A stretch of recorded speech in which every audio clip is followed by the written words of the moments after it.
कैसे हैं आप सब? मैं हूं आपकी बायोलॉजी फ्रेंड शिवानी मैम।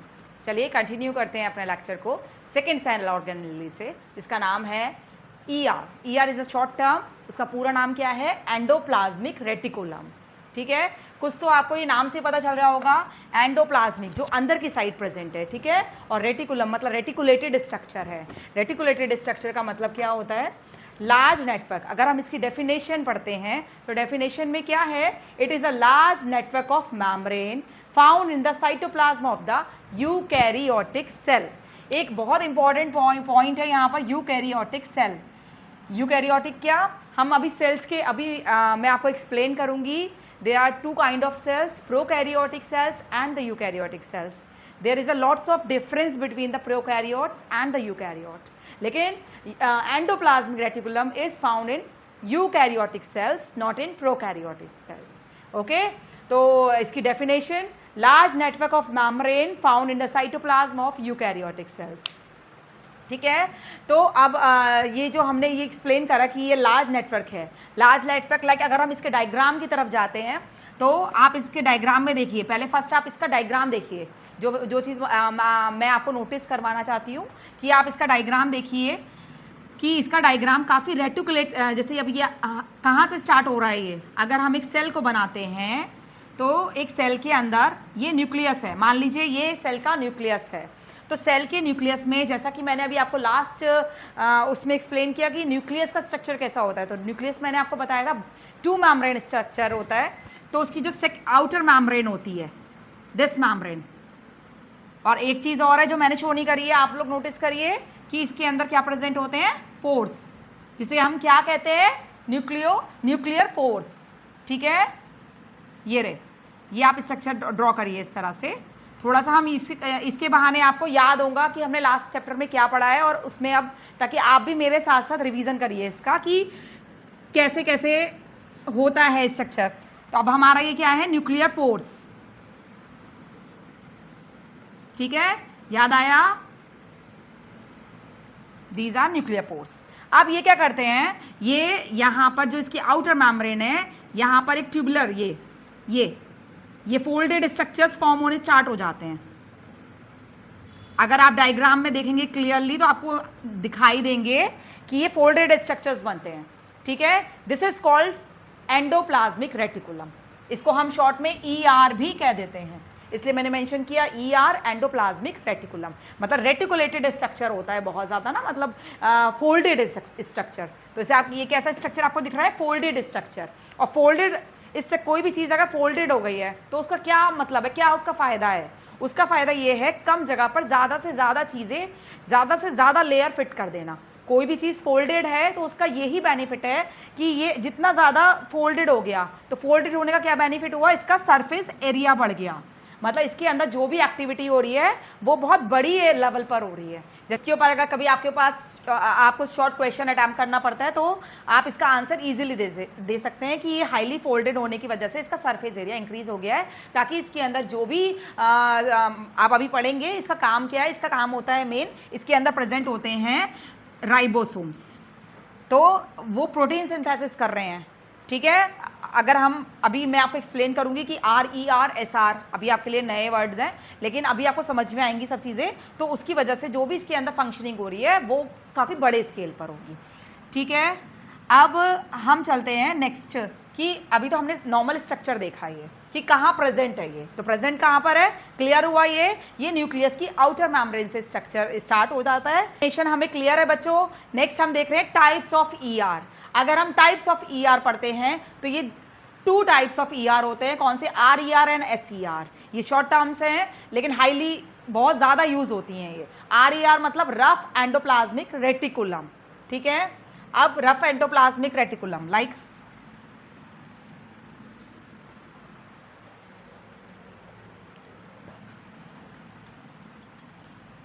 जो टर्म्स आपको बताई जा रही है प्लीज आप उसे नोट करते रहें।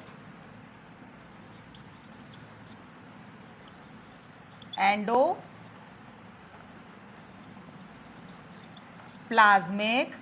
रेटिकुलम,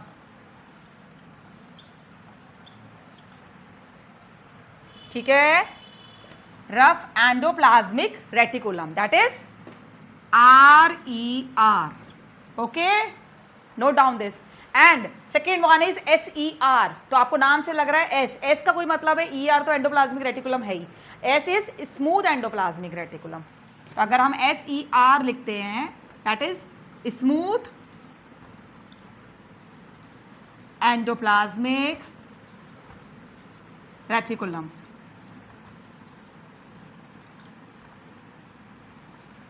ठीक है, दोनों टर्म्स बहुत इंपॉर्टेंट है, RER एंड SER.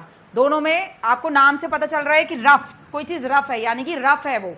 हम जैसे फिजिक्स में पढ़ते हैं रफ सरफेस है, स्मूथ सरफेस है, ऐसे यहाँ पर रफ. लेकिन ये रफनेस किसकी वजह से है? Due to the presence of ribosome. यानी कि रफ एंडोप्लाज्मिक रेटिकुलम में क्या होते हैं? राइबोसोम्स, जिसकी वजह से इसके ऊपर एक वर्ड आ जाता है रफ एंडोप्लाज्मिक रेटिकुलम. और नेचुरल है स्मूथ एंडोप्लाज्मिक रेटिकुलम, मतलब जो चीज उसके पास प्रेजेंट है वो इसके पास प्रेजेंट नहीं है, यानी कि यहाँ पर राइबोसोम एब्सेंट होते हैं. तो यानी इसमें आप लिखेंगे राइबोसोम प्रेजेंट, और इसमें क्या लिखेंगे आप? Ribosome absent. ये हम देख रहे हैं फॉर्म्स ऑफ ER. ये सब चीजें हैं, अभी हम इनको अभी इनकी आगे की डिटेलिंग अभी पढ़ेंगे. लेकिन अभी आपको मैं सिंपल तरीके से लेके चलती हूं कि types of ER is RER and SER. सबसे पहले हमने डेफिनेशन देखी. डेफिनेशन क्या है? कि it is a large network of membrane in found in the large network of membrane found in the cytoplasm. Second, types of ER, RER and SER. RER is rough endoplasmic reticulum, SER is smooth endoplasmic reticulum. Next हम पढ़ रहे हैं forms of ER. Forms of ER मतलब ER हमारी किस forms में मिलती है. Like जैसे अगर हम इनकी फॉर्म्स के बारे में स्टडी करते हैं तो हमें 3 फॉर्म्स देखने को मिलती हैं. First one is cisternae, second one is vesicle, third one is tubules. मतलब 3 स्ट्रक्चर्स होते हैं. अब हमारे सिस्टर्नीज कैसे होते हैं? ये क्या होते हैं? फ्लैटन सेक लाइक स्ट्रक्चर्स हैं ये. ठीक है, दिस इज कॉल्ड सिस्टर्नी. अब हम वेसाइकल के बारे में पढ़ रहे हैं. तो वेसाइकल्स कैसी होंगी हमारी? सेक मतलब सर्कुलर सेक. ये हमने वेसाइकल्स होती हैं, सर्कुलर सेक लाइक स्ट्रक्चर वेसाइकल्स होती हैं ये. ठीक है, अब नेक्स्ट अगर हम देखते हैं ट्यूब्यूल्स पता ही होगा, हम गैस भी कर सकते हैं. ट्यूब्यूल स्ट्रक्चर कैसे होगा? इस तरह से इंटरकनेक्टेड ट्यूब्यूल्स होंगी, आपस में इंटरकनेक्टेड होंगी. यानी कि cisternae, this is cisternae, this is vesicle, this is tubule. ये 3 स्ट्रक्चर है, 3 फॉर्म्स में ये हमें देखने को मिलती हैं. अब हम ये बता सकते हैं कि किसमें कौन प्रेजेंट होते हैं. Sisternies are vesicle and tubules are present in SER, smooth endoplasmic reticulum, जबकि cisternies are present in RER. ये हमारे RER में देखने को मिलते हैं आपको, और vesicle and tubules are present in SER. Okay, तो ये 2 चीजें हमारी यहाँ के. इसके साथ साथ हम ना इन दोनों में डिफरेंस भी बहुत ज्यादा पूछा जाता है. What is the difference between the SER and RER. तो आपके वो डिफरेंस भी यहाँ पे कवर हो रहे हैं. सबसे बेसिक डिफरेंस तो आपने यही बता दिया कि इसमें राइबोसोम्स प्रेजेंट है, इसमें राइबोसोम एब्सेंट है. सेकेंड, इसमें सिस्टर्नी और वेसाइकल प्रेजेंट होती हैं, जबकि ट्यूब्यूल्स सिस्टर्नीज प्रेजेंट होती हैं रफ एंडोप्लाज्मिक रेटिकुलम में, जबकि vesicle and tubules are present in SER. तो इसके साथ साथ हमारे 2 क्वेश्चंस रेडी हो रहे हैं. एक तो आपका स्ट्रक्चर एंड स्ट्रक्चर. ठीक है, तो ये आपका आप लोगों ने एक देखा कि हमने अभी ये डिफरेंस एक्सप्लेन करा, और एक बेसिक डिफरेंस तो मैंने आपको पहले ही बता दिया कि इसकी सरफेस रफ है, इसकी स्मूथ है. Presence of ribosomes, absence of ribosomes, presence of cisternae, presence of vesicle and tubules in SER. इस तरह आपके कुछ पॉइंट्स हाथ के हाथ रेडी होंगे, आप चाहें तो इसे नोट डाउन कर सकते हैं. फंक्शंस पे हम बाद में चलेंगे, पहले हम इनके बारे में जो मैं आपको कह रही थी टॉपिक हम एक्सप्लेन करेंगे, किससे हमें क्या बन रहा है, कैसे बन रहा है. अब आप देखिए RER प्रेजेंट है, जहां पर भी राइबोसोम्स होंगे. तो राइबोसोम्स का काम क्या है? Protein synthesis. Ribosome is a protein factory, मतलब प्रोटीन सिंथेटिक एरिया, जहां पर प्रोटीन जो कि पार्टिसिपेट कर रहा है प्रोटीन सिंथेसिस में. ठीक है, अब हमारा ये प्रोटीन है. अब ये RER हमारा क्या बनाएगा? प्रोटीन्स बनाएगा. क्योंकि RE के अंदर राइबोसोम्स प्रेजेंट है। राइबोसोम किस लिए रिस्पॉन्सिबल है? For the formation of proteins. तो प्रोटीन्स बने। अब एक चीज़ है कि आप लोग ये वाली बात बिल्कुल अच्छे से समझ लीजिए कि जो हमारे एंजाइम्स हैं या हमारे बहुत सारे हार्मोन्स हैं वो हमारे इन प्रोटीन्स के ही बने हुए होते हैं, ठीक है। तो अब ये प्रोटीन हमारा किस किस काम में आ सकता है? ये प्रोटीन हमारा एंजाइम्स की फॉर्मेशन में पार्टिसिपेट करेगा, ये प्रोटीन हमारा कुछ हार्मोन्स को बनाने में पार्टिसिपेट करेगा। RER का नेक्स्ट बहुत इंपॉर्टेंट काम, दिस इज डिटॉक्सिफिकेशन। डिटॉक्सिफिकेशन हमारा कौन कर रहा है? RER। डिटॉक्सिफिकेशन मतलब क्या है? डिटॉक्सिफिकेशन दिस इज, जैसे मान लो हमने कोई टॉक्सिक हमारी बॉडी के अंदर चला गया है या कोई पॉइजन हमारे किसी भी उससे हमारे अंदर चला गया है, तो हमारी बॉडी के अंदर RER यानी कि सबसे, वैसे आपको पता है कि डिटॉक्सिफिकेशन के लिए हमारा कौन सा ऑर्गन रिस्पॉन्सिबल होता है, मतलब उसको क्योर करने के लिए कौन सा ऑर्गन? This is liver. तो यानी कि ये सेल्स हमारी सबसे ज़्यादा किस में प्रेजेंट होंगी? लीवर सेल्स में। तो वहाँ पे क्या हो रहा है? डिटॉक्सिफिकेशन हो रहा है। डिटॉक्सिफिकेशन, जो भी टॉक्सिक आया है हमारी बॉडी के अंदर उसे ख़त्म करना है। हमारी बॉडी पूरी तरह से कोशिश करती है कि उसके अंदर अगर कोई भी चीज़ जो अनवांटेड है अगर वो आ गई है तो उसे जहाँ तक है फिनिश करा जाता है, मतलब उसे किसी ना किसी तरह हमारी बॉडी उसे क्योर करके हमारी बॉडी को बिल्कुल नेचुरल जैसे हमारी बॉडी है वैसी बनाया जाता है। तो हमारी बॉडी पूरी तरह से एफर्ट्स करती है। तो डिटॉक्सिफिकेशन में हमारा जो लीवर है वो बहुत बड़ा इंपॉर्टेंट रोल प्ले करता है। अब SER हमारा क्या कर रहा है बच्चों? Biosynthesis of lipids and steroid hormones. मतलब इसका ये तो पार्टिसिपेट कर रहा है प्रोटीन सिंथेसिस में, जबकि ये हमारा कर रहा है smooth endoplasmic reticulum lipid formation कर रहा है। लिपिड इज फैट, ठीक है। अब हमारा ये फैट फॉर्मेशन या लिपिड फॉर्मेशन कहाँ हो रही है? SER में, यानी कि स्मूथ एंडोप्लाज्मिक रेटिकुलम में। एक तरह से हम यहाँ पे फंक्शंस भी डिस्कस करते हुए चल रहे हैं। आप इन सब चीज़ों को फंक्शंस में भी लिख सकते हैं एज इट इज। तो यहाँ पे क्या चीज़, किस चीज़ की सिंथेसिस हो रही है? लिपिड्स की एंड स्टेरॉइड हार्मोन्स की। आपने पढ़े हैं स्टेरॉइड हार्मोन्स हमारे कौन से होते हैं या नहीं? अभी तो नहीं पढ़े होंगे बेटा, अभी धीरे धीरे आपके आएंगे तब आप पढ़ेंगे, मैम आपको एक्सप्लेन करेंगी कि एस्ट्रोजन, टेस्टोस्टेरोन, कॉर्टिसोल्स, ये हमारे क्या स्टेरॉइड हार्मोन्स हैं। और लिपिड्स में हमारा फॉस्फोलिपिड्स, ग्लाइकोलिपिड्स एंड कोलेस्ट्रॉल, ये सब चीज़ों की सिंथेसिस कहाँ हो रही है? हमारी SER में। यानी कि हमारी सेल्स के अंदर जो हमारा एंडोप्लाज्मिक रेटिकुलम है वो बहुत वाइटल रोल प्ले करता है। ये सब कुछ समझ में आ रहा है आपको? नेक्स्ट, अब हम सबसे इम्पॉर्टेंट चीज़ जो मैंने स्पेशली मेंशन की है यहाँ, ये पॉइंट मुझे आपको एक्सप्लेन करना था, ज़रूरी है ये पॉइंट कि एंडो मेम्ब्रेन सिस्टम, इसके थ्रू एक एंडो मेम्ब्रेन सिस्टम बनता है। वो सिस्टम क्या है? इसके ऊपर भी कई बार क्वेश्चंस आ जाते हैं। This is also very important कि endo membrane, what is endo membrane system? तो एंडो मेम्ब्रेन सिस्टम क्या है? अभी आपने देखा कि ये न्यूक्लियर की ये अगर हम न्यूक्लियस की आउटर मेम्ब्रेन की, हम पूरा स्ट्रक्चर नहीं ड्रॉ कर रहे हैं, हम न्यूक्लियस की आउटर मेम्ब्रेन ड्रॉ कर रहे हैं कि this is nuclear outer membrane, ठीक है। इसी से हमने कहा आपको कि इससे RER फॉर्मेशन हो जाता है, मतलब रफ एंडोप्लाज्मिक रेटिकुलम फॉर्म हो जाती हैं, ठीक है। ये एक मेम्ब्रेन सिस्टम चल रहा है, एंडो मेम्ब्रेन सिस्टम, मतलब एंडो मतलब जो अंदर की साइड प्रेजेंट है, सेल के अंदर की साइड प्रेजेंट है। तो ये मेम्ब्रेनस सिस्टम है कि ये RER बन गई। फिर इसके बाद इसका काम क्या हुआ? इसने RER ने क्या करा? प्रोटीन सिंथेसिस कर दी। दूसरा हमारा, अब हमने SER के बारे में पढ़ा, SER ने क्या करा? लिपिड फॉर्मेशन कर दी, स्टेरॉइड हार्मोन्स की फॉर्मेशन कर दी, ठीक है। अब वो सब चीज़ें बन गई, लेकिन उसे पहुंचाना है हमारी पूरी बॉडी के अंदर, ठीक है। मतलब बॉडी के अंदर कैसे पहुंचेगा? एक सेल, एक पूरा नेटवर्क जो बना हुआ है, सेल टू सेल, एक सेल से दूसरी सेल में, सेल से सेल, तो टारगेट एरिया में पहुंचा दिया जाएगा उसे। तो सेल से सेल कैसे हो रहा है? पहले ये हमारा, ये यहाँ पे हमारा कुछ बना, इसके अंदर हमारा कुछ फॉर्मेशन हुई, ठीक है। ये हमने पढ़ा, प्रोटीन बन गए, स्टेरॉइड्स बन गए और लिपिड्स बन गए। अब बने भाई RER ने वो बना दिए, यहाँ पे इसी के पास जो है हमारी SERs हैं। अब ये SER किस फॉर्म में होंगी? SER या तो हमारी इस फॉर्म में होंगी या फिर हमारी इसे ट्यूब्यूल्स हैं और वेसाइकल्स हैं, तो वो हमारी इस फॉर्मेशन में है, तो वो ये, ठीक है। अब इसके अंदर हमारे लिपिड्स बन गए, इसके अंदर हमारे स्टेरॉइड हार्मोन्स बन गए। तो अब इनमें क्या हुआ? वो चीज़ हमें और आगे कन्वे करनी है। अब कन्वे करने के लिए क्या है? अब इस गोल्जी कॉम्प्लेक्स, अभी आप पढ़ेंगे नेक्स्ट, मैं आपको गोल्जी कॉम्प्लेक्स ही एक्सप्लेन करूंगी। तो ये हमारा यानी कि इसके अंदर जो भी चीज़ फॉर्म हुई वो फाइनली हमारी कहाँ पहुंची, गोल्जी कॉम्प्लेक्स में पहुंच गई। ठीक है, अब ये गोल्जी कॉम्प्लेक्स क्या करेगा, ये जो बनी है चीज़ इसको पैकेजिंग का काम करेगा, इसको मॉडिफिकेशन करेगा। उसके बाद ये हमारी एज इट इज क्या बन गई, ये वेसाइकल्स की फॉर्म में, इसमें आप अभी पढ़ेंगे कि वेसाइकल्स बन गई, लाइसोसोम्स बन गए। तो वो अब ये हमारी अगर हम फाइनली पढ़ें तो ये हमारी है, अगर हम एक स्ट्रक्चर लेकर चलते हैं बेटा, ये हमारा अगर हम पूरे एक स्ट्रक्चर सेल का ड्रॉ करते हैं तो एक सेल के स्ट्रक्चर के अंदर ये रहा, ये मैम ने आपको एक छोटा सा एक्सप्लेन करने के लिए एक एरिया बताया कि किस तरह वर्किंग हो रही है।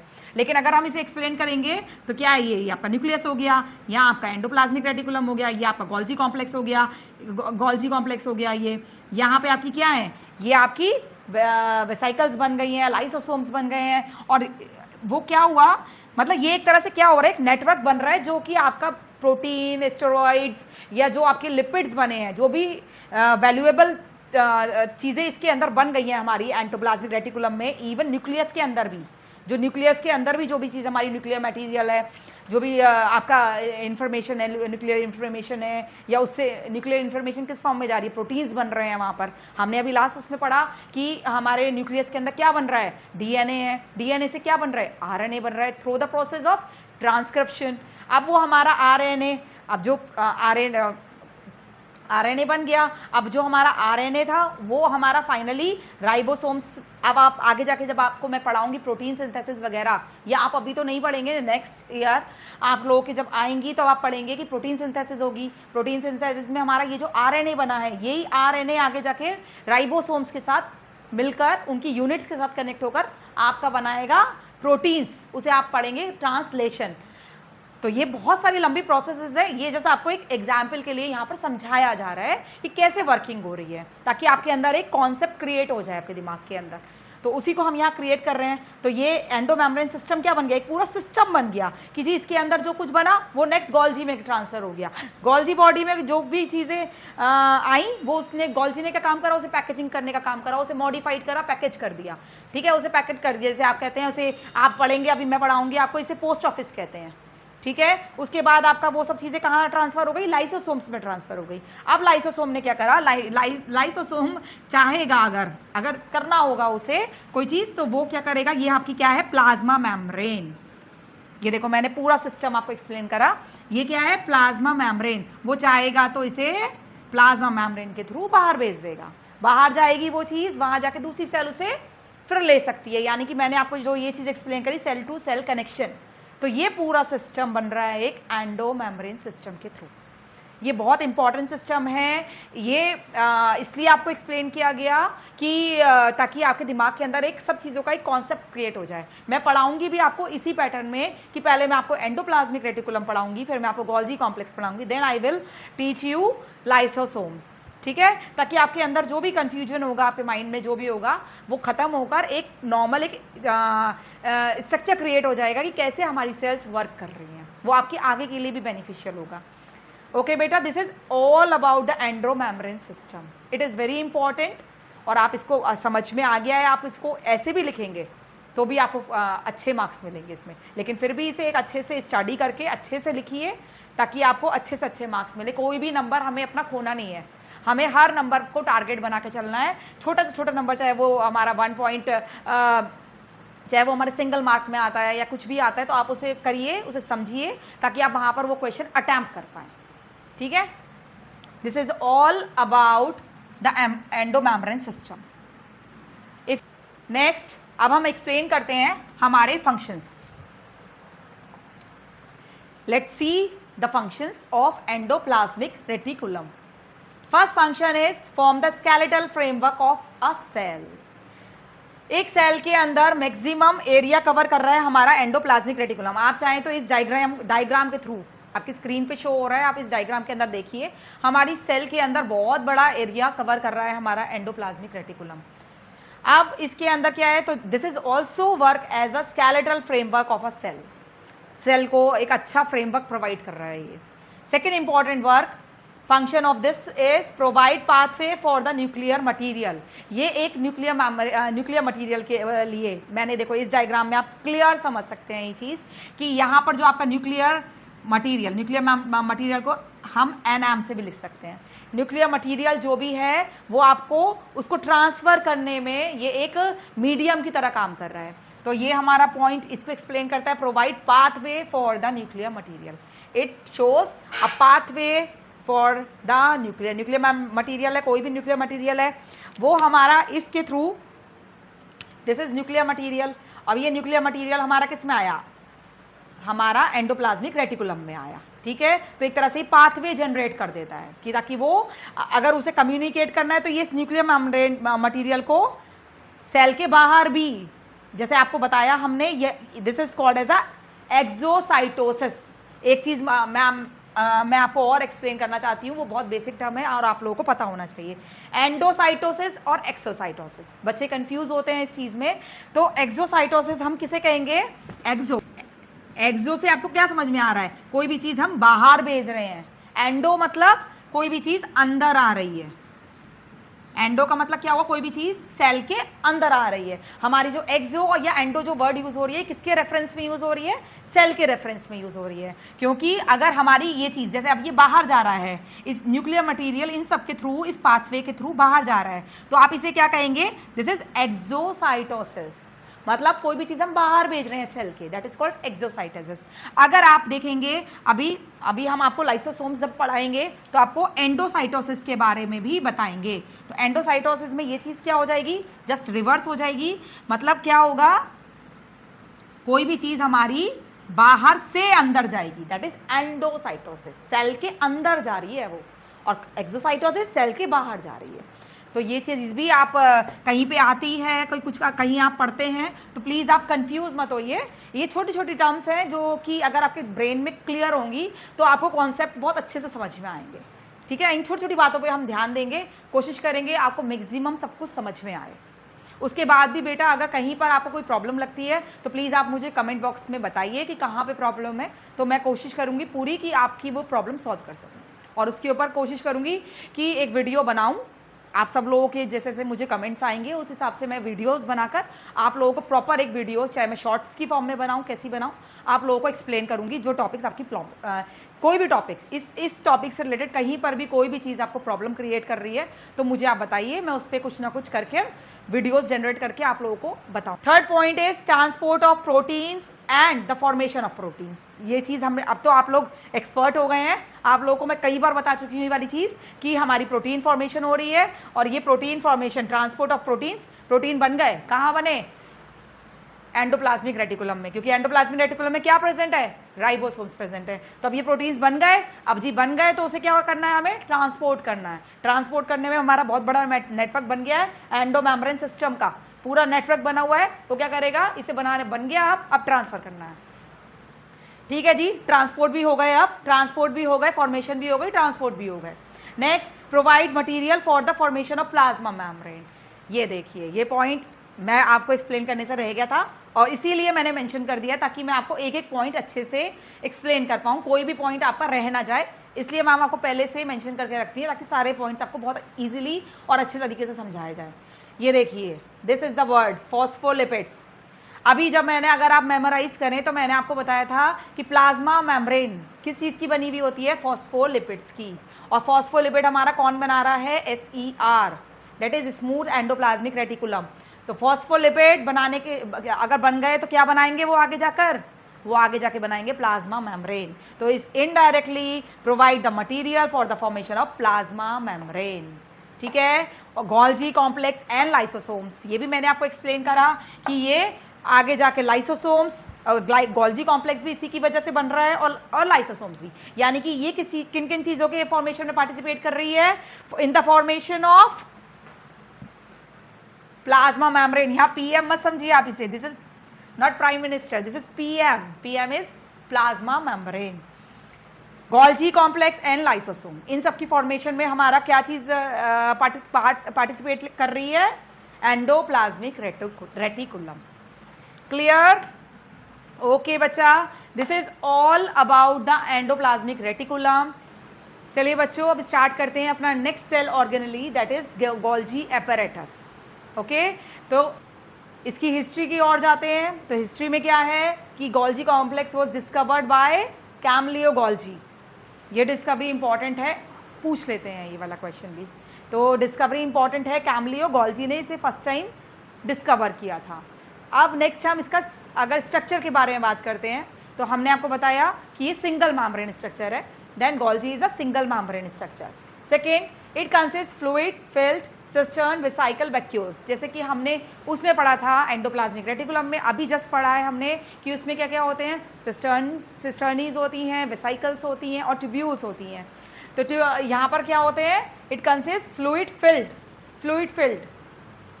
क्योंकि फ्लूइड उसे कहाँ से मिला है, उसे एंडोप्लाज्मिक रेटिकुलम से मिला है फ्लूइड।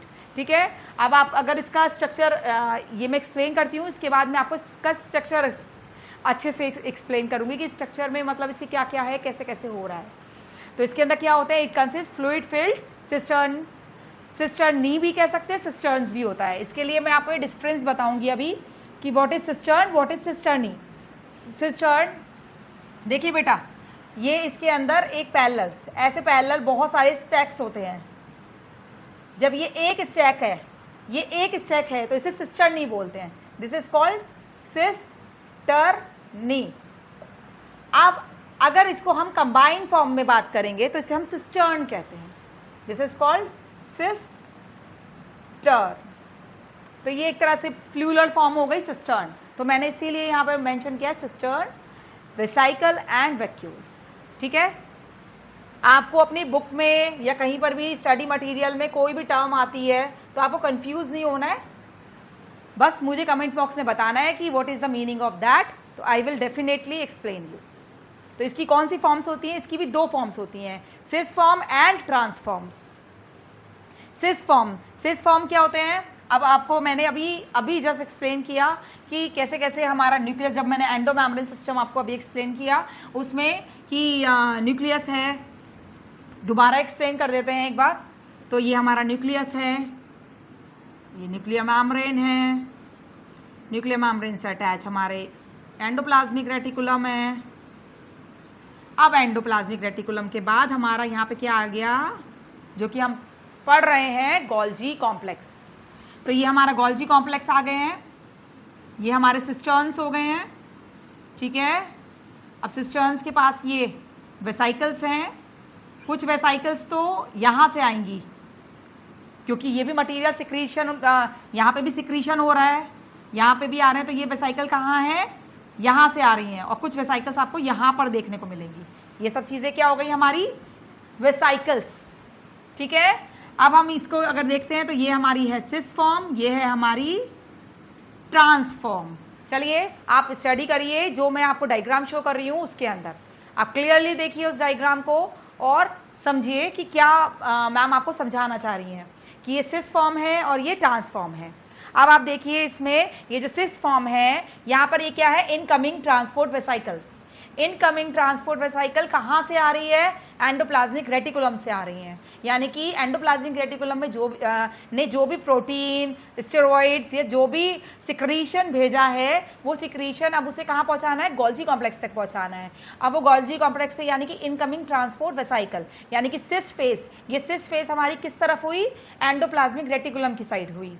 ठीक है, वहाँ से जो मटेरियल आया वो हमारा गोल्जी कॉम्प्लेक्स के ये स्टेक लाइक स्ट्रक्चर जो हैं, ये सिस्टर्नी, वहाँ पहुँचेगा और उसकी भी किस में पहुँचेगा, ल्यूमेन्स में पहुँचेगा। ल्यूमेन का मतलब क्या होता है बेटा, कि मतलब उनके बीच में जो स्पेस भरा हुआ है या उनके बीच में जो एक फ्लूइड फिल है उसे हमने ल्यूमेन कहा। ल्यूमेन एक तरह से कहा जाता है कैविटी को। तो इस ल्यूमेन के अंदर पहुंचेगा ये सारा मटेरियल और यहाँ पर हमारा ये गोल्जी एपैरेटस क्या करेगा, वो जो हमारा जितना भी मटेरियल एंडोप्लाज्मिक रेटिकुलम ने भेज दिया है उन सारों को क्या करेगा, मॉडिफाइड करेगा, मॉडिफिकेशन करेगा उनका, और फिर उसके बाद उन्हें पैकेज करेगा, पैकेजिंग स्टार्ट हो जाएगी उसके अंदर। और हाँ, एक इम्पॉर्टेंट चीज़ जो मैंने आपको अभी नहीं बताई है, जो कि बहुत ज़्यादा इंपॉर्टेंट है, कि Golgi apparatus is also known as Golgi apparatus is also known as a post office. Post office का मतलब क्या हुआ बेटा, post office of the cell. इसके ऊपर भी क्वेश्चन पूछ सकते हैं आपका शॉर्ट टर्म्स में कि Golgi apparatus is a post office of a cell. और पोस्ट ऑफिस में क्या हुआ बेटा, कि post office of the cell, कि मतलब पोस्ट ऑफिस का काम क्या होता है, हम कोई भी लेटर पोस्ट ऑफिस में पोस्ट करते हैं, उसके बाद वो जहाँ पर जो उसका फाइनल डेस्टिनेशन पॉइंट है वहाँ पे उसे पहुँचा दिया जाता है, यानी कि वो उस चीज़ को रखने का काम करता है। ऐसे ही हमारा गोल्जी कॉम्प्लेक्स क्या है, इस चीज़ को रखने का काम कर रहा है। ठीक है, उसने उसे जो कुछ भी एंडोप्लाज्मिक रेटिकुलम ने भेजा है वो क्या कर रहा है, उसे उसको एक तरह से आप कहना चाहिए उसको सजा रहा है, संवार रहा है, यानी कि इस लैंग्वेज में अगर हम पढ़ें तो उसे मॉडिफाइड कर रहा है, पैकेज कर रहा है, ताकि वो नेक्स्ट क्या करे, वो उसे आगे ट्रांसफ़र कर दे। ठीक है, तो बस बेटा आपको यही समझने वाली चीज़ें हैं कि सिस फॉर्म है, गोल्जी अपैरेटस में क्या है, स्ट्रक्चर मेन इसका यही है कि इसमें सिस फॉर्म है, ट्रांसफॉर्म है। सिस फॉर्म क्या है, सिस फॉर्म हमारा टुवर्ड्स द एंडोप्लाज्मिक रेटिकुलम या टुवर्ड्स द न्यूक्लियस है। ट्रांसफॉर्म क्या है, कहाँ है हमारी, टुवर्ड्स द प्लाज्मा मेम्ब्रेन। ये एक बहुत इंपॉर्टेंट पॉइंट है, इसे आप अपनी जब भी आप एक्सप्लेन करें गोल्जी कॉम्प्लेक्स तो उसमें ज़रूर मेंशन कीजिएगा कि cis face is towards the nucleus and the transphase is towards the plasma membrane. Clear? Next, अब हम बढ़ते हैं कि ठीक है, अब इनके फंक्शंस पढ़ लेते हैं। फंक्शंस क्या हैं हमारे गोल्जी कॉम्प्लेक्स के? First function is protein modification and packaging. ठीक है, ये हमने आपको अभी एक्सप्लेन करा कि यहाँ पर प्रोटीन जो भी हमारा जो एंडोप्लाज्मिक रेटिकुलम से जो भी प्रोटीन आ रहा है उसकी यहाँ पे क्या हो रहा है, उसको मॉडिफाइड करा जा रहा है, उसे उसकी क्वालिटी को इम्प्रूव करा जा रहा है और उसके बाद उसे पैकेज करा जा रहा है। उसे पैकिंग कर उसे ट्रांसफ़र फाइनली कहाँ करना है, फाइनली उसे ट्रांसफ़र कर हमें, अगर वो मे भी बहुत सारी चीज़ों में पार्टिसिपेट कर सकता है, मे बी वो लाइसोसोम्स बनाए, मे बी वो सिक्रीटरी वेसिकल हमारी प्लाज्मा मेम्ब्रेन पे जाकर एक्सोसाइटोसिस के थ्रू किसी और ट्रेस सेल को वो वाली चीज़ ट्रांसफ़र कर दे। यानी कि हमने जो अभी आपको बताया सेल टू सेल इंटरेक्शन, उसमें भी पार्टिसिपेट कर सकता है। तो आपको बिल्कुल क्लियर कॉन्सेप्ट से समझना है कि कुछ भी हो सकता है, या तो लाइसोसोम फॉर्मेशन हो सकती है, एक्सोसाइटोसिस के थ्रू वो किसी और सेल में जा सकता है। तो लिपिड, अब सेकंड पॉइंट क्या है, second point is lipid transport secretion of enzymes and hormones. ये सब चीज़ें हमने अभी पढ़ी कि एंडोप्लाज्मिक रेटिकुलम क्या कर रही है, लिपिड फॉर्मेशन कर रही है, सिक्रीशन और एंजाइम फॉर्मेशन कर रही है। एंजाइम में हमने आपको क्या बताया अभी, एंजाइम्स आर द प्रोटीन्स। तो जो प्रोटीन बन गए हैं हमारे एंडोप्लाज्मिक रेटिकुलम में, वही आगे जाके क्या बना सकते हैं, एंजाइम्स फॉर्मेशन में पार्टिसिपेट कर सकते हैं। तो इसको आप, चीज़ बेटा वही है, उसे आपको लिखने का तरीका आना चाहिए कि आपको इसमें क्या लिखना है कि लिपिड ट्रांसपोर्ट हो रहा है, सिक्रीशन ऑफ एंजाइम्स हो रहा है और हार्मोन्स का सिक्रीशन हो रहा है। उसमें भी हमारा ये क्या चीज़, कौन पार्टिसिपेट कर रहा है, गोल्जी कॉम्प्लेक्स। और ये सब कुछ कहाँ से आया है, एंडोप्लाज्मिक रेटिकुलम से। इसके बाद वेस्ट स्टेशन, ये एक थोड़ा सा अच्छा सा अट्रैक्टिव पॉइंट बन जाता है बेटा। वेस्ट स्टेशन, वेस्ट स्टेशन क्या है, वेस्ट स्टेशन एक तरह से ये हमारा जो ये प्रोसेसिंग चल रही है हमारी कि भाई ट्रांसफ़र हो रहा है एक सेल से, मतलब गोल्जी से जा रहा है, गोल्जी में हमारी पैकेजिंग हो रही है, मॉडिफिकेशन है, पैकेजिंग हो रही है। तो एक तरह से ये वेस्ट स्टेशन का एक रास्ता, एक स्टेशन की तरह काम कर रहा है। तो this is also work as a waste station. Storage हो रहा है यहाँ पर, स्टोरेज हो रहा है यहाँ पर। स्टोरेज कैसे हो रहा है बेटा कि यहाँ से जो कुछ आया वो यहाँ पे फर्स्ट स्टोर हुआ, अब स्टोरेज हुआ, स्टोरेज के बाद प्रोसेसिंग हुई, पैकेजिंग हुई और उसके बाद सिक्रीशन हो गया। सिक्रीशन के लिए हमने आपको बढ़ाया कि ये सिक्रीटरी वेसिकल्स जो बन रही हैं उसके थ्रू सिक्रीशन हो जाएगा। तो ये इन सब चीज़ों में भी पार्टिसिपेट इस तरह से कर रहा है ये। नेक्स्ट हम पढ़ रहे हैं वैक्यूल्स सिक्रीटरी वेसिकल्स। इसमें क्या, किस चीज़ का फॉर्मेशन हो रहा है, सिक्रीटरी वेसिकल्स का। तो यानी कि it take part in the formation of secretory vesicles also.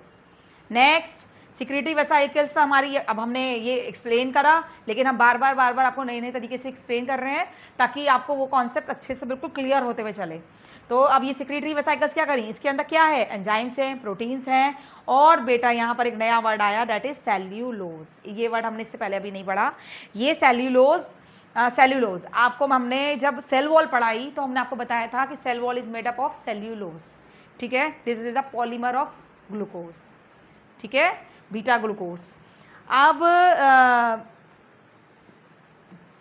Alpha glucose, sorry, this is a polymer of alpha glucose. अब ये जो सेल्यूलोज है ये, अब ये भी यहाँ पर हमारा एक तरह से सिक्रीटरी वेसिकल के थ्रू सिक्रीट हो रहा है।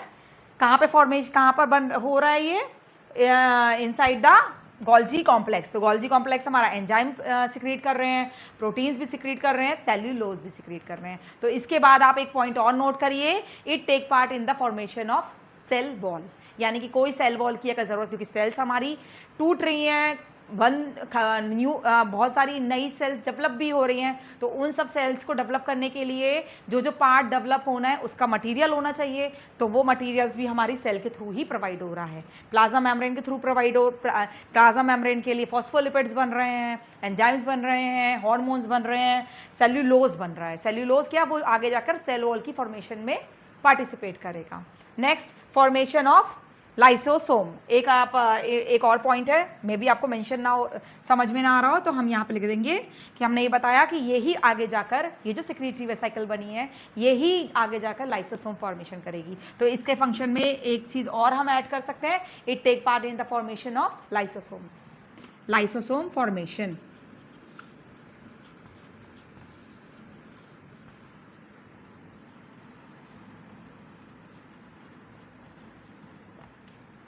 ठीक है, ओके बेटा, this is all about the Golgi complex. ठीक है, if you want to take the screenshot of this you can take.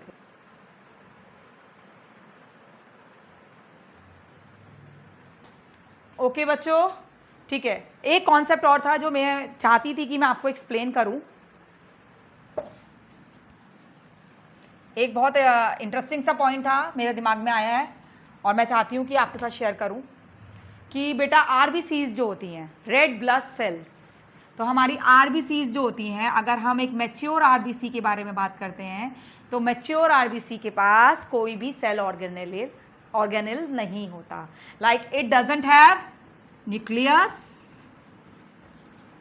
It doesn't have ER, it doesn't have Golgi complex, it has no nucleus, it has no ER, it has no Golgi complex and it has no lysosome। ये एक बहुत अच्छा point है, कहीं ना कहीं बच्चे confuse होते हैं, इसमें घुमा फिरा के क्वेश्चन पूछ लेते हैं, mature RBC have ER, mature RBC have lysosome. तो आपको ये क्लियर होना चाहिए कि mature RBC doesn't have a nucleus, ER, Golgi complex और लाइसोसोम, मतलब उसमें सेल ऑर्गेनेल्स प्रेजेंट नहीं होते। Got it? ओके बेटा, this is all about the Golgi complex. Now start next cell organelle in our next video, that is lysosome. This is enough for this video and I will continue the remaining organelles in my next video. Please stay tuned। और आप लोगों को अगर अच्छा लग रहा है ये सब कुछ, मैं जो भी कोशिश कर रही हूँ कि आप लोगों को अच्छे से एक्सप्लेन कर सकूँ, उसके लिए मैं भी काफ़ी मेहनत कर रही हूँ कि जितनी मुझे जहाँ से इन्फॉर्मेशन मिल सकती है कि मैं आपके साथ शेयर करूँ, तो मैं उसे शेयर करने की कोशिश कर रही हूँ। और इसके अलावा आपको कुछ भी मुझसे अगर पूछना है तो प्लीज़ कमेंट बॉक्स में करिए। और अगर आपको अच्छा लग रहा है कि मैं आपको इसी तरह वीडियो शेयर करती रहूँ, तो प्लीज़ मेरे चैनल को सब्सक्राइब करिए, बेल आइकन को प्रेस करिए और प्लीज़ ऐसी मेरी वीडियोस देखते रहिए, लाइक करिए सारी वीडियोस और प्लीज़ मेरे साथ ऐसी बने रहिए, कमेंट्स शेयर करते रहिए और जो जो आप मुझसे सीखना चाहते हैं वो मुझे बताते रहिए। मैं और वीडियोस ऐसे ही बनाती रहूँगी। आपकी ये सब चीज़ें मुझे मोटिवेट करेंगी।